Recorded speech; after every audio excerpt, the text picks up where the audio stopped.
اللہ حکم الحاکمین کی بے پناہ حمد و ثنا کہ جو مالک، خالق اور رازق ہے، انگنت بے شمار لاتعداد درود السلام امام الانبیاء والمرسلین جناب محمد کریم علیہ تحیۃ و تسلیم پر رحمت، مغفرت اور بلندی درجات کی دعا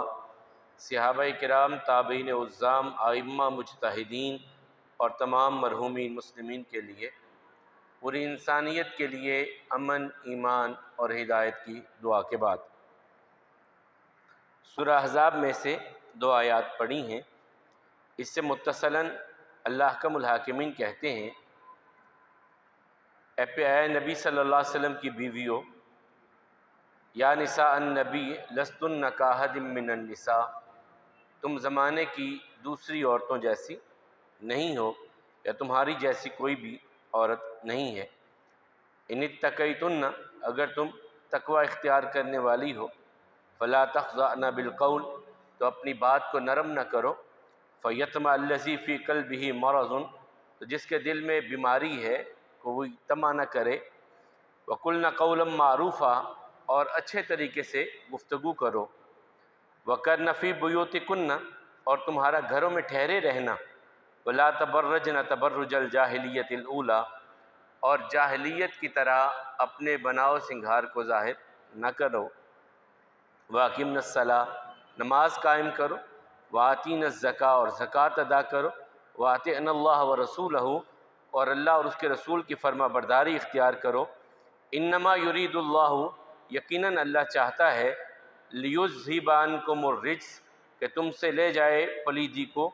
اہل البیت، اے گھر والو، ویطہرکم تطہیرا، اور تمہیں بالکل پاک صاف کر دے، واذکرن، اور ذکر کرو تم، ما یتلی فی بیوتکن، جو پڑھی جاتی ہیں تمہارے گھر میں، من آیات اللہ، اللہ کی آیات، والحکمہ، اور حکمت، ان اللہ کان لطیفا خبیرا، یقیناً اللہ تعالیٰ بڑے ہی مہربان اور بڑے ہی خبر رکھنے والے ہیں۔ پچھلے خطبہ جمعہ میں ہم گفتگو کر رہے تھے رسول اللہ صلی اللہ علیہ وسلم کے ساتھ منسلک ہونے والی وہ پاک باز خواتین جن کے بارے میں اللہ احکم الحاکمین نے کہا، النبی اولیٰ بالمؤمنین من انفسہم وازواجہ امہاتہم،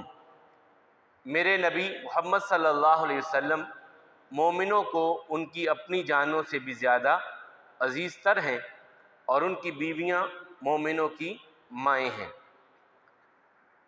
بہت اختصار کے ساتھ میں نے ان کے معاملات کہ کتنی تھیں، کون کون سے قبیلے سے تھیں، کس کس خاندان سے تھیں، جو رسول اللہ صلی اللہ علیہ وسلم کے عقد میں آئیں، حرم میں آئیں، میری، آپ کی اور پوری امت کی مائیں بنیں، میں نے بہت مختصر ان کا تعارف پچھلے جمعہ آپ کو کروانے کی کوشش کی تھی۔ اور ابتداً جو میں نے پچھلے جمعہ آیہ مبارکہ پڑھی تھی وہ بھی سورہ احزاب کی تھی، اور اس میں اللہ حکم الحاکمین نے ایک وقت آیا، پہلے تو رسول اللہ صلی اللہ علیہ وسلم کی زندگی مبارکہ جیسی گزر رہی تھی، جب اللہ تعالیٰ نے باغ فدق اور خیبر کی جاگیر عطا کر دی تو پھر رسول اللہ صلی اللہ علیہ وسلم کے گھر کے حالات بدلے، پھر اپنے گھر کے سالانہ خرچ مقرر کر دیے رسول اللہ صلی اللہ علیہ وسلم نے، ساری بیویوں کو سال میں آپ کو اتنا ملے گا، اس کو اتنا، اس کو اتنا، سب کے خرچ مقرر کر دیے گئے، فراوانی آئی، مال غنیمت بہت سا آنے لگا، تو ازواج مطہرات نے مل کر کے رسول اللہ صلی اللہ علیہ وسلم سے ایک خواہش کی کہ یا رسول اللہ صلی اللہ علیہ وسلم، اب اللہ نے بہت سارا مال آپ کو عطا کر دیا، ہمارا بھی حق بنتا ہے اچھے لباس پہنے، زیورات پہنے، ہر خاتون کا جس طرح ایک شوق ہوتا ہے زیورات کے بارے میں، اچھے کپڑوں کے بارے میں، ہمیں بھی اچھے کپڑے اور زیورات، یہ چیزیں ملنی چاہیے۔ تو رسول اللہ صلی اللہ علیہ وسلم کو یہ بات ناپسند گزری کہ میری بیویاں ہو کر کے دنیا کے معاملات، یہ نہیں ہونا چاہیے۔ جس طرح میں اللہ سے دعا کرتا ہوں، یا اللہ مجھے مسکین زندہ رکھنا، مسکینی کی حالت میں وفات دینا، مسکینوں کے ساتھ قیامت کے دن کھڑے کرنا، میری بیویوں کو بھی ایسا ہی ہونا چاہیے۔ یہاں پر رسول اللہ صلی اللہ علیہ وسلم نے پھر 1 مہینے کے لیے الا کر لیا، اپنی خواتین سے علیحدہ ہو گئے۔ مدینے میں شور مچا کے رسول اللہ صلی اللہ علیہ وسلم نے اپنی بیویوں کو طلاق دے دی ہے۔ عمر فاروق رضی اللہ تعالیٰ تک جب یہ بات پہنچی، اب ان کی بیٹی بھی رسول اللہ صلی اللہ علیہ وسلم کے گھر میں تھی، وہ آئے، رسول اللہ صلی اللہ علیہ وسلم سے اجازت طلب کی کہ میں آپ سے ملنا چاہتا ہوں، اجازت نہیں ملی۔ عمر ابو بکر بھی آ گئے، اجازت نہیں ملی۔ پھر اجازت کچھ دیر کے بعد رسول اللہ صلی اللہ علیہ وسلم نے دی، یہ گئے تو پوچھا یا رسول اللہ صلی اللہ علیہ وسلم آپ نے اپنی بیویوں کو طلاق دے دی ہے؟ فرمایا نہیں، میں نے طلاق نہیں دی ان کو۔ عمر رضی اللہ تعالیٰ کو اطمینان ہوا، ابو بکر کو اطمینان ہوا، مدینے میں ایک اطمینان کی لہر دوڑی کہ رسول اللہ صلی اللہ علیہ وسلم نے اپنی بیویوں کو طلاق نہیں دی ہے۔ پھر اللہ تعالیٰ کی طرف سے آیات اتری کہ اے پیارے حبیب علیہ السلام اپنی بیویوں کو بلا لیجئے، اگر وہ یہ چاہتی ہیں دنیا کا مال، انہیں دنیا کا مال دے کے رخصت کر دیجئے، اگر انہوں نے آپ کے نکاح میں رہنا ہے پھر انہیں اسی حالت میں آپ کے ساتھ گزارا کرنا پڑے گا، ان کے لیے یہ دنیا کے عیش و عشرت، یہ دنیا کے سامان نہیں ہوں گے۔ حضرت عائشہ رضی اللہ تعالیٰ عنہ فرماتی ہیں پھر رسول اللہ صلی اللہ علیہ وسلم نے مجھے بلایا اور کہا عائشہ میں تم سے ایک بات کرنے لگا ہوں، جلدی فیصلہ نہیں کرنا، آرام سکون سے سوچ سمجھ کے فیصلہ کرنا اور اپنے والدین سے بھی مشورہ کر لینا۔ جی یا رسول اللہ صلی اللہ علیہ وسلم بتلائیے۔ فرمایا اللہ تعالیٰ نے کہا ہے یا ایھا النبی قل لازواجک ان کنتن تردن الحیات الدنیا وزینتها فتعالین، اے نبی صلی اللہ علیہ وسلم اپنی بیویوں سے کہیے اگر تم دنیا کی زینت چاہتی ہو، دنیا کا مال چاہتی ہو، آ جاؤ، میں تمہیں دنیا کا مال دے کر کے رخصت کر دیتا ہوں، اور اگر تم یہ چاہتی ہو وَإِن كُنتُنَّ تُرِدْنَ اللَّهَ وَرَسُولَهُ وَالدَّارَ الْآخِرَةَ، اور اگر تم آخرت کا گھر چاہتی ہو، اللہ اور اس کے رسول کی چاہت ہے تمہارے دلوں میں، تو پھر تمہیں اسی حالت میں زندگی گزارنی پڑے گی۔ کہا عائشہ یہ اللہ تعالیٰ کی طرف سے آیات اتری ہیں، تم اپنے گھر والوں سے، اپنے ابا جان سے، ماں سے مشورہ کر لو، تم میرے ساتھ رہنا چاہتی ہو یا دنیا کا مال چاہتی ہو؟ یا رسول اللہ صلی اللہ علیہ وسلم یہ کسی سے مشورہ لینے والی بات کون سی ہے؟ ایسی دنیا ہزار بار قربان، میں تو آپ کے ساتھ ہی رہنا پسند کرتی ہوں، مجھے کسی سے مشورہ لینے کی ضرورت نہیں ہے۔ یہی بات حضرت حفصہ نے کہی، یہی ام سلمہ نے کہی، صفیہ بنت حیی نے کہی، یہی حضرت زینب بنت جہش نے کہی، ساری ازواج مطہرات نے کہا ہم تو دنیا جس طرح ایک خاتون کی خواہش ہوتی ہے زیورات کی، دنیا کے کپڑوں کی، وہ آپ کے سامنے رکھی، اللہ تعالیٰ نہیں چاہتے، ہم اللہ کی رضا پر راضی اور آپ کی صحبت میں رہنے پر راضی ہیں، ہمیں نہیں دنیا کے مال چاہیے، ہمیں تو آپ چاہیے۔ ساری ازواج مطہرات نے یہی بات دہرائی رسول اللہ صلی اللہ علیہ وسلم کے لیے۔ پھر اللہ تعالیٰ نے کہا یا نساء النبی لستن کاحد من النساء، اے نبی صلی اللہ علیہ وسلم آپ کی بیویاں جو ہیں ان کی جیسی زمانے میں کوئی اور ہے ہی نہیں، کوئی ایک بھی ان جیسی نہیں ہے جیسی یہ ہیں۔ اور پھر اللہ تعالیٰ نے فرمایا کہ تمہیں باہر نکلنا ہے تو احتیاط کے ساتھ نکلنا ہے، گفتگو کرنی ہے تو احتیاط کے ساتھ، آپ کے دروازے پہ منافقین بھی آئیں گے، مسلمان بھی آئیں گے، یہودی بھی آئیں گے، کافر بھی آئیں گے، ہر طرح کے لوگ آئیں گے آپ کریم علیہ السلام کو یہ اللہ تعالیٰ نے حکم دیا رسول اللہ صلی اللہ علیہ وسلم کی بیویوں کو فَلَا تَخْضَعْنَ بِالْقَوْلِ فَيَطْمَعَ الَّذِي فِي قَلْبِهِ مَرَضٌ، جس کے دل میں مرض ہے کوئی اور ہی مانی نہ لے آپ کی گفتگو پہ، تو آپ نے گفتگو بڑی سوچ سمجھ کر کے ان سے کرنی ہے۔ پھر اللہ تعالیٰ نے فرمایا نماز کو قائم کرنا ہے، آپ نے زکوٰۃ ادا کرنی ہے اور اللہ اور اس کے رسول کی فرما برداری اختیار کرنی ہے۔ انما یرید اللہ لیذھب عنکم الرجس اہل البیت ویطہرکم تطہیرا، اے اہل بیت اللہ تعالیٰ تمہیں پاک صاف کرنا چاہتا ہے، تم سے ہر قسم کی پلیدی کو دور کرنا چاہتا ہے۔ یہ سب سے پہلا حکم ہے نبی کریم صلی اللہ علیہ وسلم کی بیویوں کے بارے میں۔ نبی صلی اللہ علیہ وسلم کی بیویوں کے بارے میں اللہ تعالیٰ کہہ رہے ہیں کہ تم اہل بیت ہو اور اللہ تم سے پاکیزگی، طہارت تمہیں عطا کرنا چاہتا ہے، پلیدی کو دور کرنا چاہتا ہے۔ اور یہ سورہ احزاب 5 ہجری میں نازل ہوئی، اور وہ جو واقعہ جس کو لے کر کے ہم اس آیت کو دوسری طرف لے کر کے آئیں گے پھر، وہ 9 ہجری کا واقعہ ہے۔ حضرت حسن، حضرت فاطمہ، حضرت علی اور حضرت حسین رضی اللہ عنہم ان کو اپنی چادر میں جو لے کر کے رسول اللہ صلی اللہ علیہ وسلم نے کہا اللہم ہؤلاء اہل بیتی،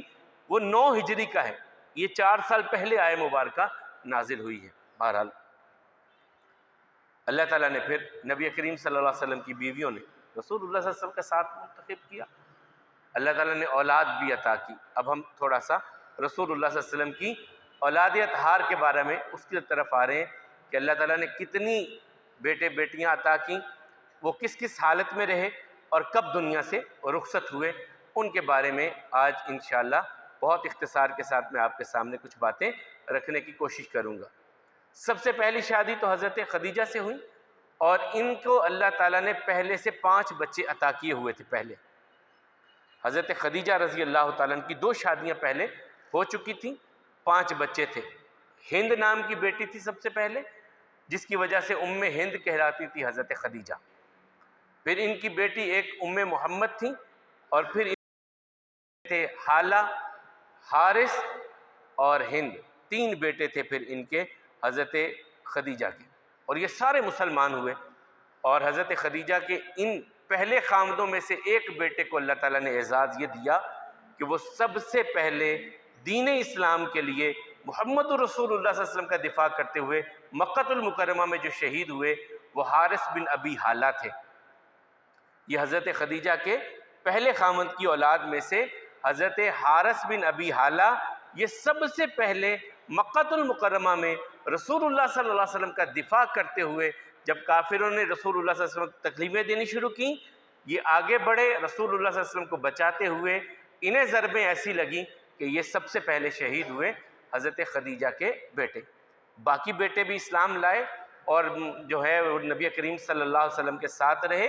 مدینہ طیبہ میں ہجرت بھی کی، اور بہت نبی کریم صلی اللہ علیہ وسلم کے بعد وہ ہے ان کی وفات اس دنیا سے رخصت ہوئے۔ وہ ہند بھی اور جو دوسرے تھے حضرت حالہ بھی، یہ بعد میں نبی کریم صلی اللہ علیہ وسلم کے بعد ان کی وفات ہوئی۔ پھر حضرت عبداللہ ابن عباس رضی اللہ عنہما کہتے ہیں کہ رسول اللہ صلی اللہ علیہ وسلم کو اللہ احکم الحاکمین نے سب سے پہلے قاسم نام کا بیٹا عطا کیا۔ سب سے پہلے اللہ نے بیٹا عطا کیا رسول اللہ صلی اللہ علیہ وسلم کو، اور اس کا نام رکھا قاسم۔ اسی سے رسول اللہ صلی اللہ علیہ وسلم کو کہا جاتا تھا ابو القاسم۔ ابو القاسم رسول اللہ صلی اللہ علیہ وسلم کو اسی وجہ سے کہا جاتا تھا۔ پھر حضرت عبداللہ ابن عباس کہتے ہیں اس کے بعد کان اول من ولد لرسول اللہ صلی اللہ علیہ وسلم بمکہ قبل النبوۃ القاسم وبہ کان یقنى ثم ولد لہ زینب۔ پھر اللہ نے رسول اللہ صلی اللہ علیہ وسلم کو بیٹی عطا کی، پہلے بیٹا عطا کیا قاسم، پھر بیٹی عطا کی اس کا نام رکھا زینب، پھر اللہ تعالیٰ نے بیٹی عطا کی اس کا نام رکھا رقیہ، پھر اللہ نے بیٹی عطا کی اس کا نام رکھا ام کلثوم، پھر اللہ نے بیٹی عطا فرمائی تو اس کا نام رکھا فاطمہ، پھر اللہ نے بیٹا عطا کیا اور اس کا نام رسول اللہ صلی اللہ علیہ وسلم نے رکھا عبداللہ، اور اسی کو طیب اور طاہر بھی کہا جاتا تھا۔ یہ مکہ المکرمہ میں رسول اللہ صلی اللہ علیہ وسلم کی، اور وَأُمُّهُمْ جَمِيعًا خدیجہ بن خویلد رضی اللہ تعالیٰ عنہ وسلام اللہ علیہا، اور اس سارے بچوں کی ماں ایک ہی تھیں، وہ حضرت خدیجہ رضی اللہ تعالیٰ عنہما تھی۔ اللہ کے حبیب علیہ السلام نے پھر اپنی بڑی بیٹی، سب سے بڑی بیٹی قاسم بہت چھوٹی عمر میں فوت ہو گئے، زینب زندہ رہیں، باقی بیٹیاں زندہ رہیں۔ زینب رضی اللہ تعالیٰ عنہ جب بلوغت کو پہنچی تو حضرت خدیجہ رضی اللہ تعالیٰ عنہ نے کہا یا رسول اللہ صلی اللہ علیہ وسلم، میرا جی چاہتا ہے کہ میں اپنی بیٹی کی شادی اپنے بھانجے ابی العاص کے ساتھ کروں، میری خواہش ہے کہ میری اپنی بہن کے گھر میری بیٹی جائے۔ حضرت ابی العاص بن ربی، ان کا نام بعض نے کہا زبیر تھا، بعض نے کہا ان کا نام یاسر تھا، حشیم بھی ان کا نام بیان کیا گیا ہے۔ رسول اللہ صلی اللہ علیہ وسلم کو وہ پسند تھے، تجارت کرتے تھے، اور مکے میں جس طرح رسول اللہ صلی اللہ علیہ وسلم کی امانت داری مشہور تھی، اسی طرح ابی العاص کو بھی امین کہا جاتا تھا کہ یہ بڑے امین تاجر ہیں ابی العاص۔ حضرت خدیجہ نے کہا یا رسول اللہ صلی اللہ علیہ وسلم، اگر آپ پسند کریں تو زینب کی شادی ابی العاص سے کر دی جائے۔ رسول اللہ صلی اللہ علیہ وسلم نے بھی اس رشتے کو پسند کیا اور یہ شادی ہو گئی۔ پھر اللہ کے حبیب علیہ السلام نے اپنی 2 بیٹیوں کی نسبتیں طے کی اپنے چچا کے بیٹوں کے ساتھ۔ عتبہ بن ابی لہب اور عتیبہ بن ابی لہب کے ساتھ گھر تھا. یہ رسول اللہ صلی اللہ علیہ وسلم کا گھر اور یہ ساتھ کا گھر ابو لہب کا ہوتا تھا. چچا تھا، پیار تھا، سب کچھ تھا. ام جمیل ابو لہب کی بیوی، یہ ابو سفیان کی بہن تھی. پیار تھا، محبت تھی، بیٹیوں کے رشتے بھی ان کے ساتھ طے ہو گئے. لیکن جب رسول اللہ صلی اللہ علیہ وسلم نے اعلان نبوت کیا، مخالفت شروع ہوئی. ابو لہب نے نبی کریم صلی اللہ علیہ وسلم کو تکلیف دینے کے لیے، جب خاص طور پہ سورہ لہب نازل ہوئی ہے،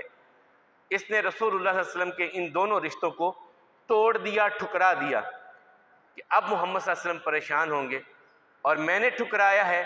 کوئی بھی اس رشتے کو قبول نہیں کرے گا اور محمد صلی اللہ علیہ وسلم کو تکلیف پہنچے گی. اس وجہ سے دونوں رشتے اس نے توڑ دیے. اللہ کے حبیب علیہ الصلوۃ والسلام، پریشانی تو یقیناً ہوتی ہے، بیٹیوں کے معاملات ایسے ہی ہوتے ہیں، بندہ پریشان تو ہو جاتا ہے. رسول اللہ صلی اللہ علیہ وسلم بھی پریشان ہوئے، لیکن اللہ تعالیٰ کے فیصلے یقیناً بہت بہتر ہوتے ہیں. ہمیں بعض اوقات سمجھ نہیں آتے، فیصلے اللہ کے ہی بہتر ہوتے ہیں. اللہ تعالیٰ نے حضرت عثمان رضی اللہ تعالیٰ کی شکل میں رسول اللہ صلی اللہ علیہ وسلم کو داماد عطا کر دیے. بھانجے بھی لگتے تھے، پھپھی زاد بہن کے بیٹے تھے. یہ رسول اللہ صلی اللہ علیہ وسلم کے عروہ بنت حکیم البیضاء، جو رسول اللہ صلی اللہ علیہ وسلم کی پھپھی کی بیٹی تھیں، ان کے بیٹے تھے حضرت عثمان رضی اللہ تعالیٰ. اور یہ ابتداً مسلمان ہونے والوں میں ہیں. وہ 6-7 لوگ ابھی جب مسلمان ہوئے تھے، ان میں یہ بھی شامل تھے. حضرت ابو بکر نے بات کی، یا رسول اللہ صلی اللہ علیہ وسلم اگر ایسا کر لیا جائے، کہا اور کیا چاہیے؟ تو رقیہ بنت محمد کا نکاح حضرت عثمان غنی رضی اللہ، عثمان بن عفان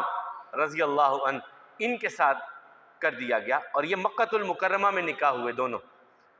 ابی العاص کے ساتھ زینب کا نکاح اور رقیہ کا نکاح حضرت عثمان کے ساتھ، یہ دونوں مکہ المکرمہ میں ہوئے. جب یہ نکاح ہو گیا، رخصتی ہو گئی، تو حضرت عثمان رضی اللہ تعالیٰ عنہ اور رقیہ پر زندگی کے لمحات کو تنگ کر دیا گیا، جس طرح دوسرے مسلمانوں کے لیے ہوتا تھا.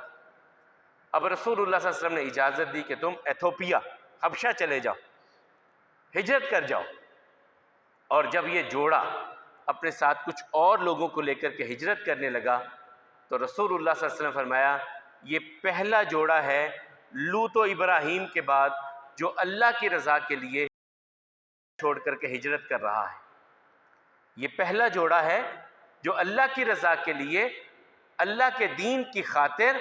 ہجرت کر رہا ہے ابراہیم اور لوط علیہ السلام کے بعد. رسول اللہ صلی اللہ علیہ وسلم نے خود ان کو رخصت کیا،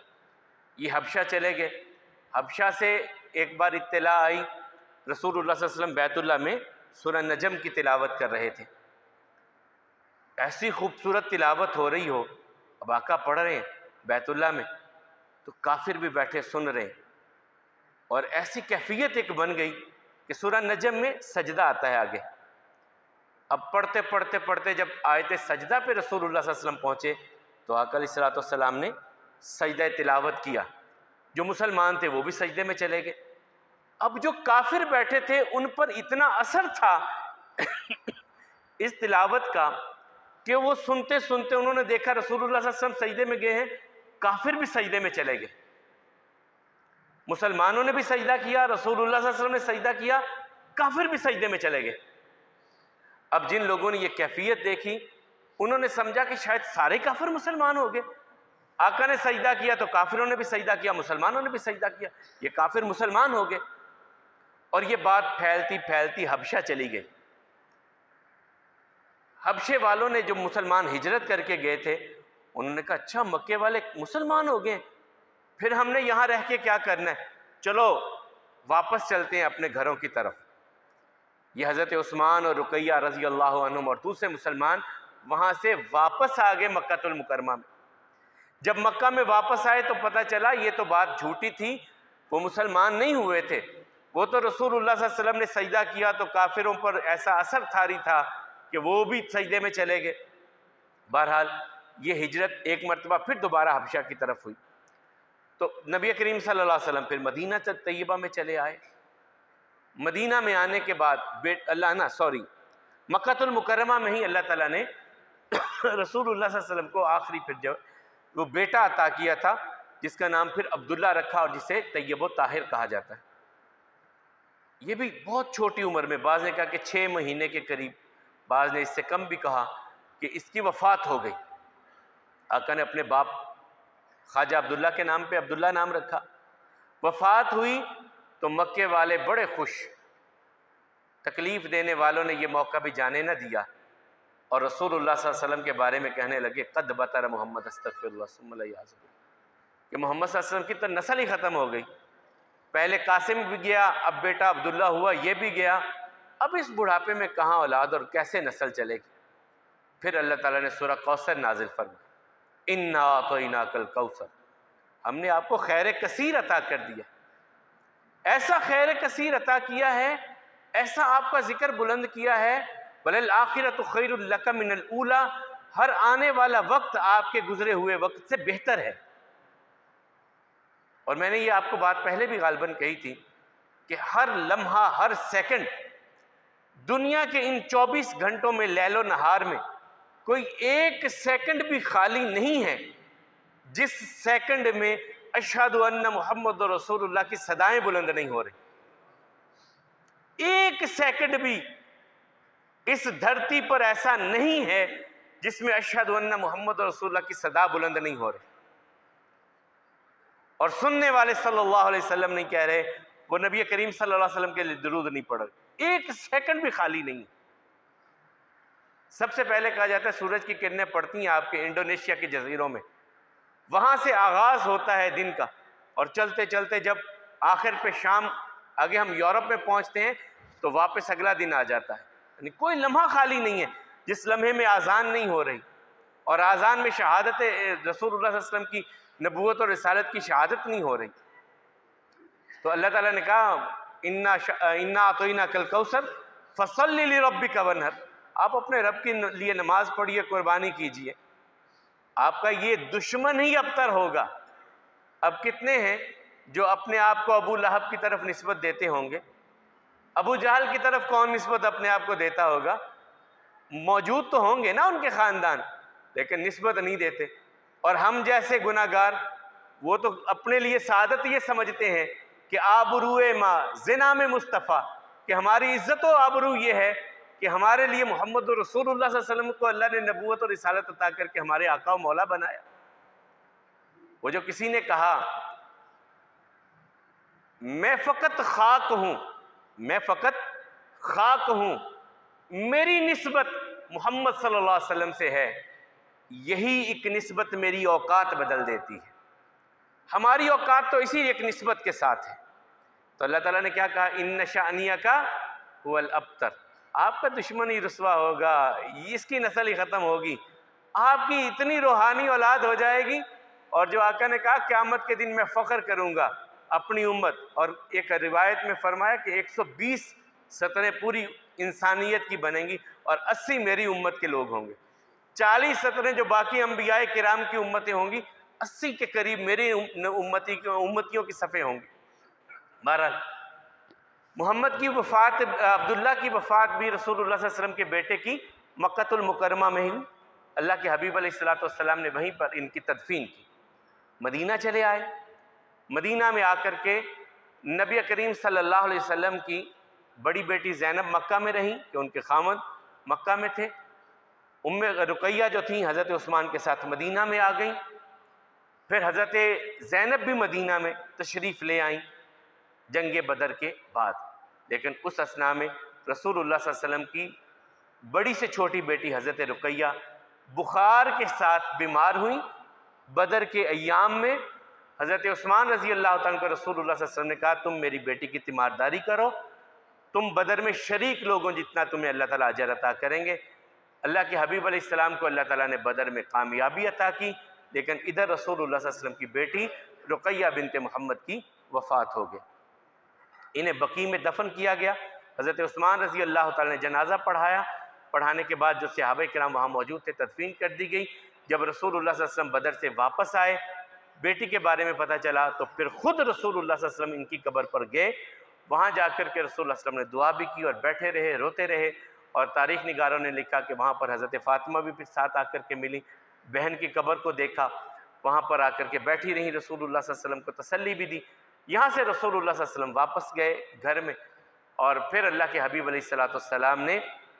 اپنی دوسری بیٹی ام کلثوم بنت محمد کا نکاح حضرت عثمان رضی اللہ تعالیٰ سے کیا، اور نبی کریم صلی اللہ علیہ وسلم کے چوتھی بیٹی حضرت فاطمہ الزہرا رضی اللہ تعالیٰ عنہ تھی۔ ان کی شادی حضرت علی رضی اللہ تعالیٰ عنہ کے ساتھ اللہ کے حکم سے رسول اللہ صلی اللہ علیہ وسلم نے مدینہ المنورہ میں آ کر کے ان کی شادی بھی حضرت علی رضی اللہ تعالیٰ عنہ سے ہوئی۔ یہ نبی کریم صلی اللہ علیہ وسلم کی وہ اولاد ہے جو حضرت خدیجہ کے بطن سے، مدینہ میں آ کر ہی اللہ تعالیٰ نے رسول اللہ صلی اللہ علیہ وسلم کو 9 ہجری میں یا 8 ہجری کے اختتام پر ایک بیٹا عطا کیا جو سیدہ ماریہ قبطیہ رضی اللہ تعالیٰ عنہ کے بطن سے تھا۔ رسول اللہ صلی اللہ علیہ وسلم نے فجر کی نماز پڑھائی، صحابہ کرام کی طرف رخ کیا، کہ اللہ نے مجھے بیٹا عطا کیا ہے اور میں نے اپنے بابا ابراہیم کے نام پر اپنے بیٹے کا نام ابراہیم رکھا ہے۔ پھر اسے دودھ پینے کے لیے ایک لوہار سیف نام کے تھے، ان کے گھر میں چھوڑ دیا گیا۔ یہ 16-17 مہینے تک زندہ رہے، بیمار ہو گئے۔ رسول اللہ صلی اللہ علیہ وسلم کو اطلاع دی گئی، یا رسول اللہ صلی اللہ علیہ وسلم آپ کے بیٹے بیمار ہیں، تشریف لائیے اور انہیں دیکھ لیجئے۔ رسول اللہ صلی اللہ علیہ وسلم گئے، بیٹے کو اٹھایا، بیٹا آخری ہچکیاں لے رہا تھا، اور یہاں پر رسول اللہ صلی اللہ علیہ وسلم کی آنکھوں میں آنسو آ گئے، اور فرمایا العین تدمع والقلب یحزن وان بفراقک یا ابراہیم لمحزونون الا ما یرضی ربنا۔ بیٹے آنکھوں میں آنسو ہیں، دل میں غم ہے، تیری جدائی نے مجھے بڑا پریشان کیا ہے، لیکن میں اپنی زبان پہ کوئی ایسا جملہ نہیں لاؤں گا جس سے اللہ ناراض ہو جائے۔ میں پھر بھی اللہ کی حمد و ثنا ہی کہنے والا ہوں کہ جس حال میں میرا رب مجھ کو رکھے میں اپنے رب کی رضا پر راضی ہوں۔ یہ نبی کریم صلی اللہ علیہ وسلم کے تیسرے بیٹے کی وفات ہوئی۔ اب نبی کریم صلی اللہ علیہ وسلم کی باقی بیٹیوں کی وفات بھی نبی کریم صلی اللہ علیہ وسلم کی زندگی میں ہوئی۔ ایک بیٹی حضرت فاطمہ، یہ رسول اللہ صلی اللہ علیہ وسلم کی زندگی کے بعد، رسول اللہ علیہ وسلم کے جانے کے بعد 6 ماہ کے بعد ان کی وفات ہوتی ہے۔ سب سے پہلے تو حضرت رقیہ کی وفات ہو گئی مدینہ میں، اس کے بعد حضرت زینب بنت محمد ان کی وفات ہوئی ہے۔ بعض کہتے ہیں یہ 7 ہجری میں، بعض نے کہا یہ 8 ہجری کا معاملہ تھا کہ نبی مکرم صلی اللہ علیہ وسلم کو پتہ چلا کہ بیٹی بیمار ہیں، تو رسول اللہ صلی اللہ علیہ وسلم گئے، ان کی عیادت بھی کرتے رہے۔ بیٹی فوت ہو گئیں، پتہ چلا، ام عطیہ رضی اللہ تعالیٰ عنہ کہتی ہمارے پاس آئے، کہا میری بیٹی کو غسل دو، 3 5 7 جتنی مرتبہ تم مناسب سمجھو، اور جب غسل دے لو تو مجھ کو بتلانا۔ جب غسل دے دیا گیا تو رسول اللہ صلی اللہ علیہ وسلم نے اپنی چادر دی کہ میری بیٹی کے کفن میں یہ میری چادر پہناؤ اس کو۔ جنازہ اٹھایا گیا، رسول اللہ صلی اللہ علیہ وسلم نے جنازہ خود پڑھایا، قبر میں خود اترے، رسول اللہ صلی اللہ علیہ وسلم اپنی بیٹی کو لحد کے سپرد کرنے کے لیے خود قبر میں اترے، اور تدفین کے بعد پھر رسول اللہ صلی اللہ علیہ وسلم واپس آئے۔ یہ سب سے بڑی بیٹی تھی، ان کو اللہ تعالیٰ نے 2 بچے عطا کیے تھے، ایک کا نام علی بن ابی العاص تھا اور ایک کا نام امامہ بنت ابی العاص تھا۔ امامہ سب سے بڑی نواسی تھی رسول اللہ صلی اللہ علیہ وسلم کی، اور یہ نبی کریم صلی اللہ علیہ وسلم کو بہت پیاری تھی۔ امامہ بنت ابی العاص یہ سب سے بڑی، بیٹوں اولاد کی اولاد انسان کو بڑی پیاری ہوتی ہے، تو اور جو پہلی اولاد ہوتی ہے تو امامہ بنت ابی العاص یہ نبی کریم صلی اللہ علیہ وسلم کی سب سے بڑی نواسی تھیں، اور ان سے آقا پیار بڑا کرتے تھے۔ پیار اس حد تک کرتے تھے کہ ابو قتادہ رضی اللہ تعالیٰ عنہ کہتے ہیں کہ ایک دن ان کو اٹھا کر کے لائے، رسول اللہ صلی اللہ علیہ وسلم نے اپنے کندھے پہ اپنی نواسی کو بٹھایا، نماز کا وقت ہو گیا تو ایسے ہی نماز کھڑی کر دی، نواسی کو کندھے پہ بٹھایا اور نماز پڑھا رہے ہیں، اللہ اکبر، تلاوت ہو رہی ہے، اور تلاوت کے بعد جب رکوع کا وقت آیا تو نواسی کو اتار کر کے آگے بٹھا دیا، رکوع کیا، سجدے کیے، اور پھر نواسی کو اٹھا لیا اپنے کندھے پر۔ اگلی رکعت بھی اسی طرح، اس سے اگلی بھی اسی طرح، اس سے اگلی بھی اسی طرح۔ یہ صحیح مسلم کی روایت ہے کہ رسول اللہ صلی اللہ علیہ وسلم نے اسی طرح نماز پڑھائی اپنی نواسی کو اپنے کندھے پر بٹھا کر کے۔ ایک مرتبہ بادشاہ، حبشے کے بادشاہ کی طرف سے بڑی خوبصورت اور قیمتی انگوٹھی ایک آئی رسول اللہ صلی اللہ علیہ وسلم کے لیے، تو رسول اللہ صلی اللہ علیہ وسلم کہتے ہیں میں اسے اس کو دوں گا جس سے میں بہت پیار کرتا ہوں۔ سب کہنے لگے یہ تو عائشہ رضی اللہ تعالیٰ کو جائے گی۔ رسول اللہ صلی اللہ علیہ وسلم نے امامہ کو بلایا، میری نواسی کو بلا کر کے لاؤ، اور ان کو پھر وہ انگوٹھی تحفہ میں دی رسول اللہ صلی اللہ علیہ وسلم نے امامہ بنت ابی العاص کو۔ اور ان کی حضرت فاطمہ کی وفات کے بعد ان سے پھر حضرت علی رضی اللہ تعالیٰ نے حضرت فاطمہ کی وصیت کے مطابق ان کے ساتھ شادی کی تھی حضرت علی رضی اللہ تعالیٰ نے۔ اور بیٹے تھے علی بن ابی العاص،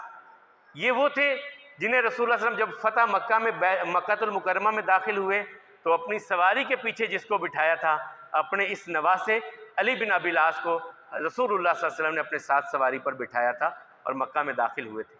یہ جنگ یرموک میں شہید ہوئے، یہ جنگ یرموک میں شہید ہوئے تھے رسول اللہ صلی اللہ علیہ وسلم کے نواسے۔ پھر اسی طرح حضرت رقیہ رضی اللہ عنہ کو اللہ تعالیٰ نے بیٹا عطا کیا اور انہوں نے ان کا نام رکھا عبداللہ۔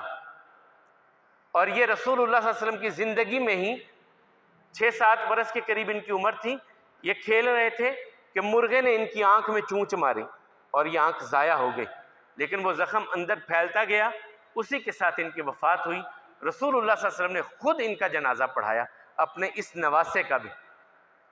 پھر ام کلثوم نبی کریم صلی اللہ علیہ وسلم کی جو بیٹی تھی، یہ بھی 9 ہجری میں ان کی وفات ہوئی۔ رسول اللہ صلی اللہ علیہ وسلم نے خود جنازہ پڑھایا اور ان کی تدفین ہوئی۔ پھر نبی کریم صلی اللہ علیہ وسلم کی ایک بیٹی باقی بچی حضرت فاطمہ رضی اللہ تعالیٰ عنہ۔ اس وقت ایک ہی بیٹی باقی بچی جب رسول اللہ صلی اللہ علیہ وسلم دنیا سے رخصت ہوئے، اور ان کے بارے میں پھر رسول اللہ صلی اللہ علیہ وسلم نے اور ان کو اللہ تعالیٰ نے جو اولاد کی ان کا عطا کی ان کا مختصر تذکرہ کیے دیتے ہیں۔ سب سے پہلے جب ان کی نکاح ہوا، نکاح کے بعد اللہ کے حبیب علیہ السلام نے ان کو رخصت کیا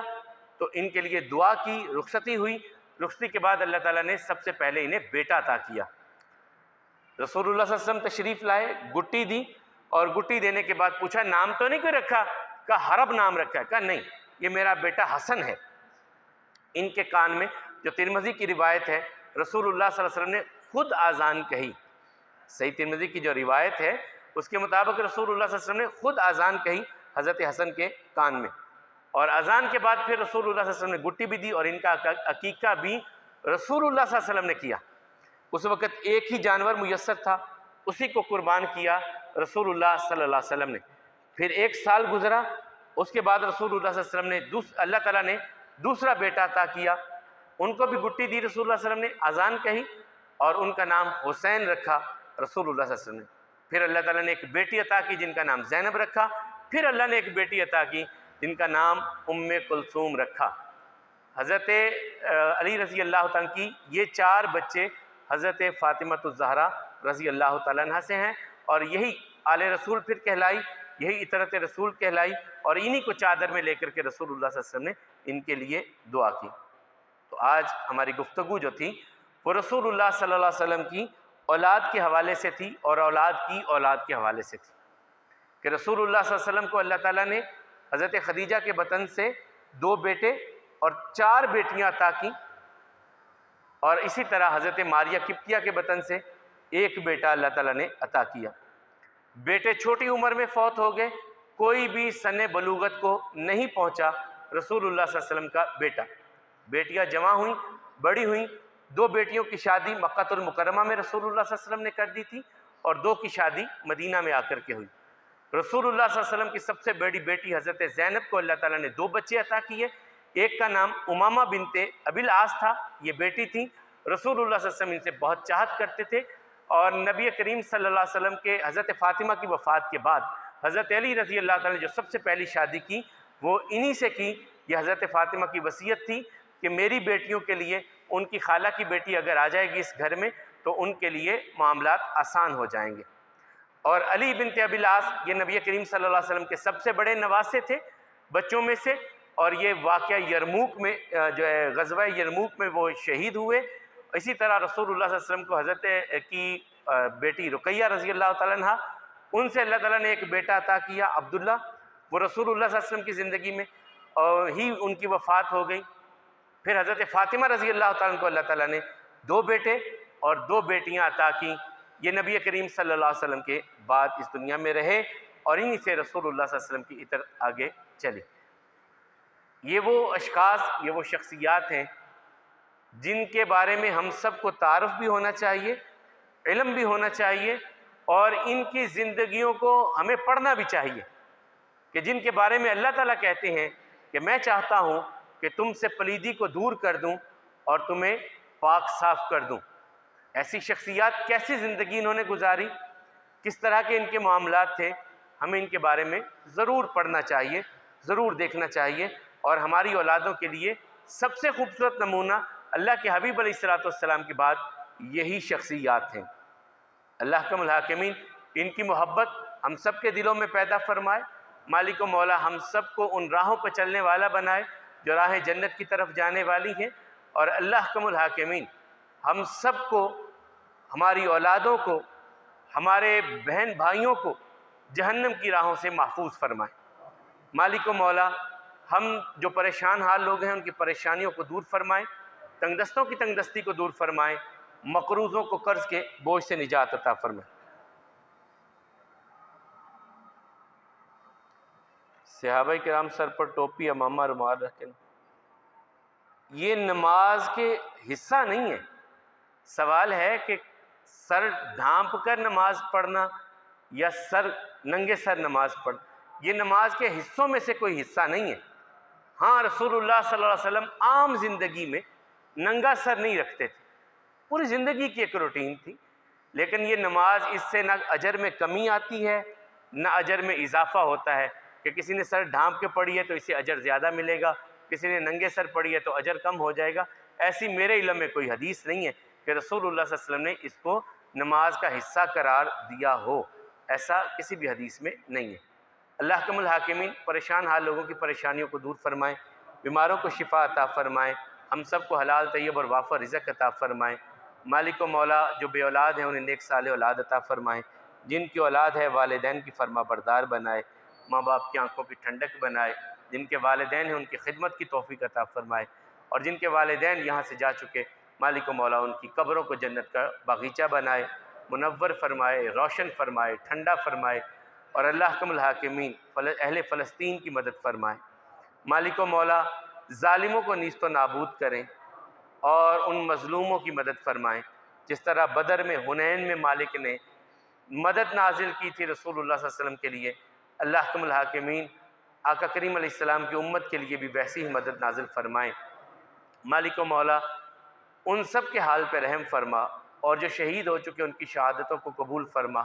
اور جو بیمار ہیں جو زخمی ہیں ان کے حال پہ رحم فرما۔